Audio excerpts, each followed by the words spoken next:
Saudara-saudari muda yang terkasih, kita hidup di era di mana ada berarti terlihat. Bagi kita orang muda Katolik, layar smartphone telah menjadi jendela dunia sekaligus cermin diri. Kita adalah generasi yang fasih mengejar trending topik, memahami algoritma, dan haus akan validasi dalam bentuk like atau share. Mari jujur pada diri sendiri, seringkali iman kita pun terjebak dalam tren.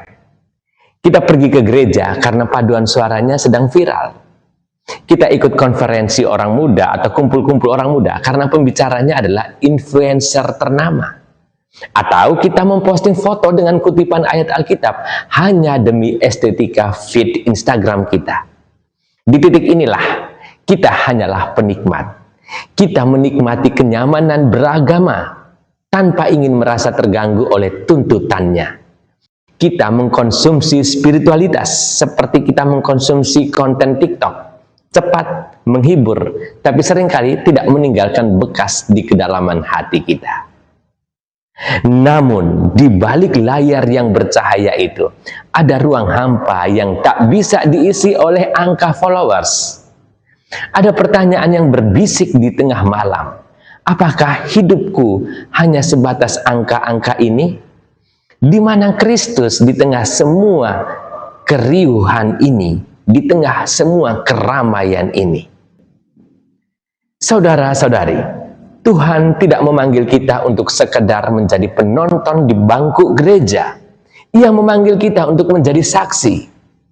Dalam bahasa Yunani, kata saksi disebut martus, yang merupakan akar kata dari martir. Mendengar kata martir, pikiran kita mungkin langsung melayang pada sejarah gereja perdana. Arena gladiator, penganiayaan kejam, atau tetesan darah.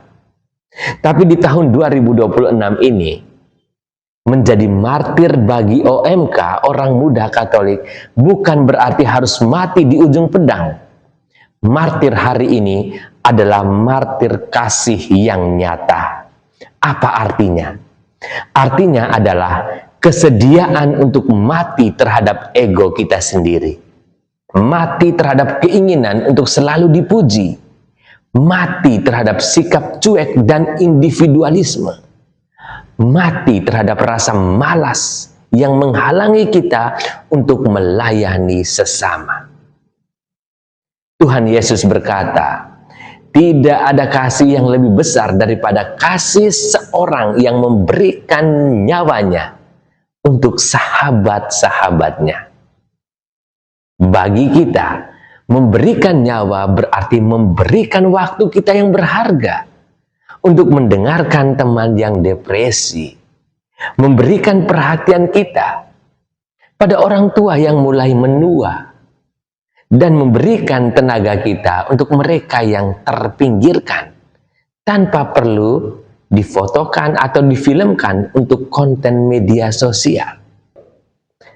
Saudara-saudari muda yang terkasih, menjadi saksi kasih yang nyata berarti berani keluar dari zona nyaman. Dunia saat ini tidak butuh lebih banyak khotbah yang indah. Dunia butuh tangan yang bekerja. Bayangkan jika energi yang kita gunakan untuk berdebat di kolom komentar dialihkan untuk merangkul mereka yang kesepian. Bayangkan jika kreativitas kita dalam membuat konten digunakan untuk menyuarakan keadilan bagi mereka yang tidak punya suara. Inilah martiria modern kita. Saksi tentang kejujuran, dunia yang penuh kepalsuan dan hoax. Orang muda Katolik berani berdiri tegak menyuarakan kebenaran meski itu tidak populer. Saksi tentang kerendahan hati. Di dunia yang memuja kesuksesan materi, orang muda Katolik berani melayani dengan tulus tanpa mengharap imbalan. Saksi tentang pengampunan. Di tengah budaya cancel culture yang menghakimi, orang muda Katolik menjadi orang pertama yang menawarkan pengampunan dan rekonsiliasi. Sebagaimana roti yang dipecah-pecahkan untuk dibagikan, hidup kita pun harus pecah agar bisa dinikmati oleh orang lain. Saat kita berani melepaskan kenyamanan diri demi menolong orang lain, saat itulah kita berhenti menjadi penikmat tren dan mulai menjadi saksi Kristus yang sejati. Rekan-rekan muda yang terkasih, gereja tidak butuh OMK yang hanya pintar bergaya di depan kamera. Gereja butuh OMK yang berani berkotor tangan di lumpur kehidupan. Kita adalah masa depan gereja, tapi lebih dari itu, kita adalah masa kini gereja. Transformasi dari penikmat menjadi saksi dimulai hari ini. Mulailah dari hal-hal kecil. Jadilah saksi kasih di rumahmu dengan menghormati orang tuamu.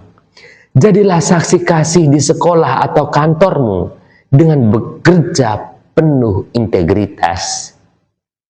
Jadilah saksi kasih di komunitasmu dengan menjadi jembatan, bukan tembok.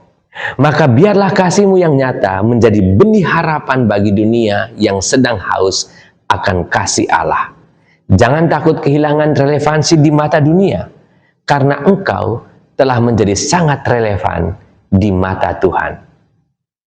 Mari kita letakkan smartphone kita sejenak, lihatlah sekeliling dan tanyakan pada Tuhan. Tuhan, siapa yang harus kukasihi hari ini secara nyata? Dari penikmat tren menjadi martir kasih, itulah panggilan kita, itulah petualangan sejati kita.